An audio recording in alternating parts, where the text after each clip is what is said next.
Part 7. Ralph? Bill asked hesitantly. Do you want me to get her some Tylenol or something? Better not, he said. We don't know what's wrong with her, how bad she might be hurt. His eyes shifted to the show window, not wanting to see what was out there, hoping not to and see it in any way. Avid faces lined up all the way down to the place where the beer cooler cut off the view. Some of them were cupping their hands to the sides of their faces to cut the glare. What should we do, you guys? Sue asked. She was looking at the gawkers and picking nervously at the hem of the red duster employees had to wear. If the company finds out I locked the door during business hours, I'm apt to lose my job. Helen tugged at his hand. Please, Ralph, she repeated, only it came out peas Ralph through her swollen lips. Don't call anybody. Ralph looked at her uncertainly. He had seen a lot of women wearing a lot of bruises over the courses of his life, and a couple, although not many in all honesty, who had been beaten much more severely than Helen.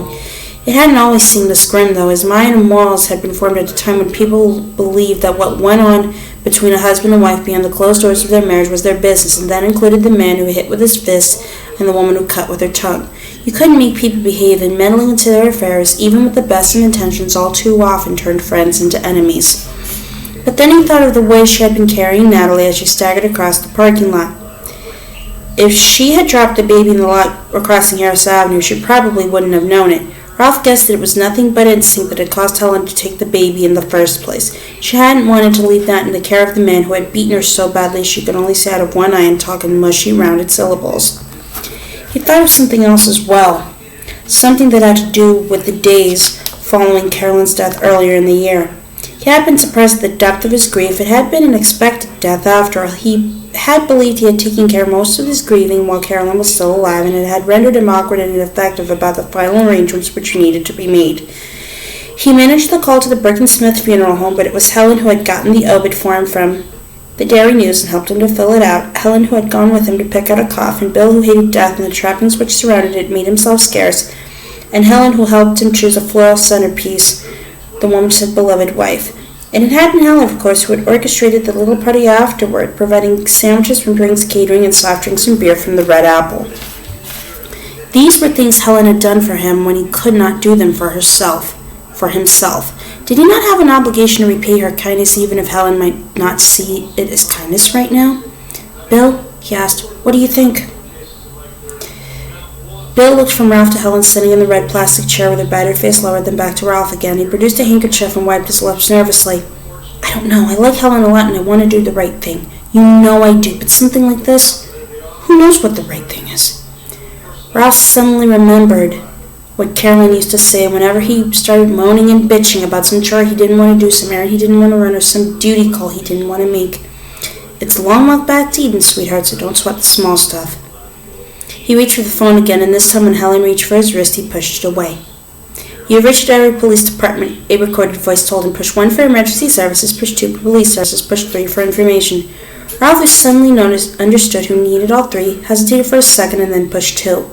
The telephone buzzed and the woman's voice said, This is Police 911, may I help you?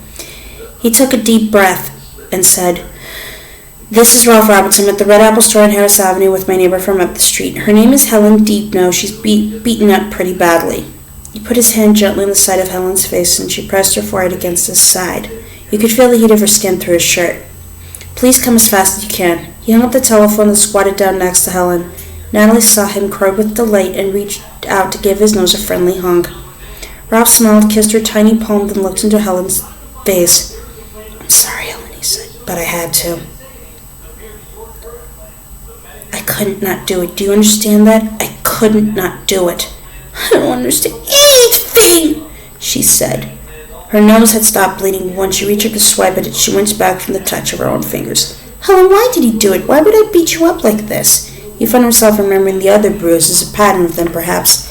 If there had been a pattern, he had missed it until now because of Carolyn's death and because of the insomnia which had come afterward. In any case, he didn't believe this was the first time Ed had put his hands on his wife.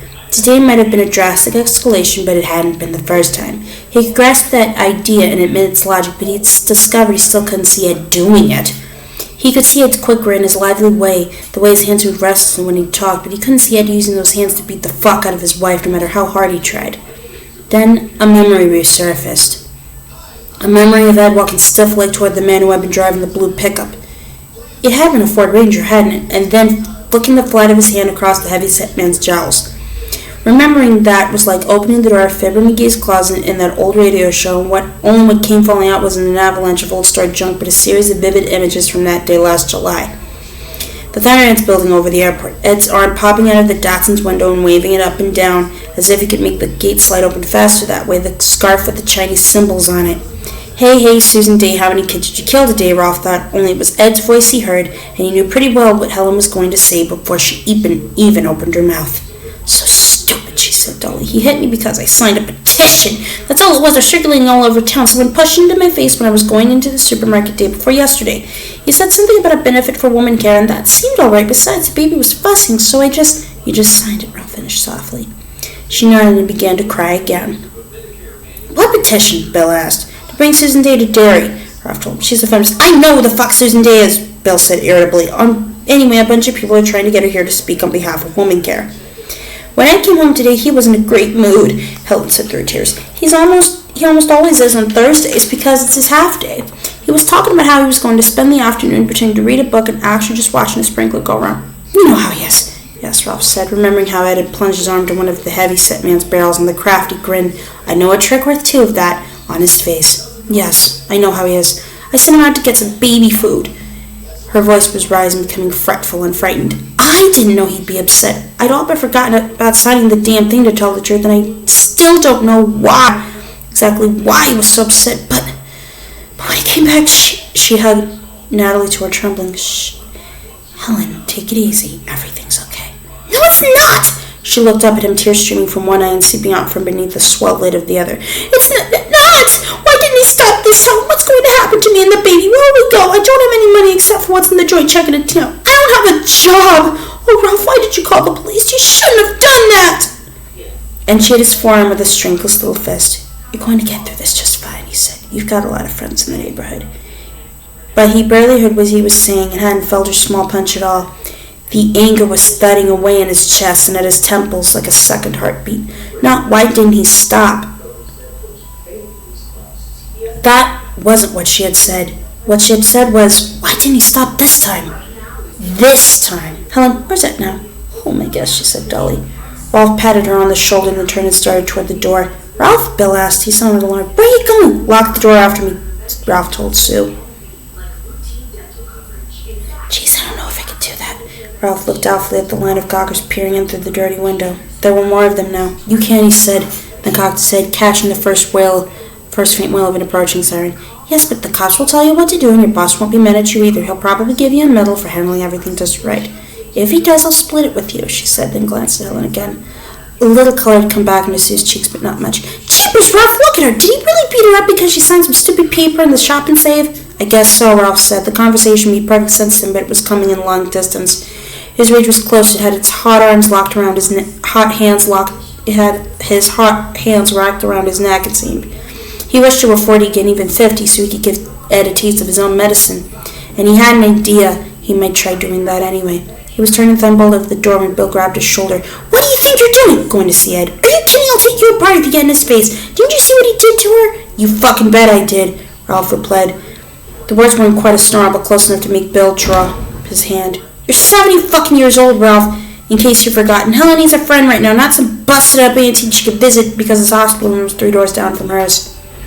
Bill was right, of course, but that only made Ralph angrier. He supposed the insomnia was at work in this too, stoking his anger and blurring his judgment, but that made no difference. In a way, the anger was a relief.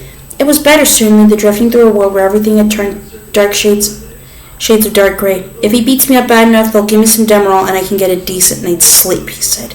Now leave me alone, Bill. He crossed the Red Apple parking lot at a brisk walk. A police car was approaching with blue flashes pulsing. Questions, what happened? Is she okay? Were thrown at him, but Ralph ignored them. He paused on the sidewalk, waited for the police car to swing into the parking lot, then crossed Harris Avenue at that same brisk walk with Bill trailing anxiously after him at a prudent distance.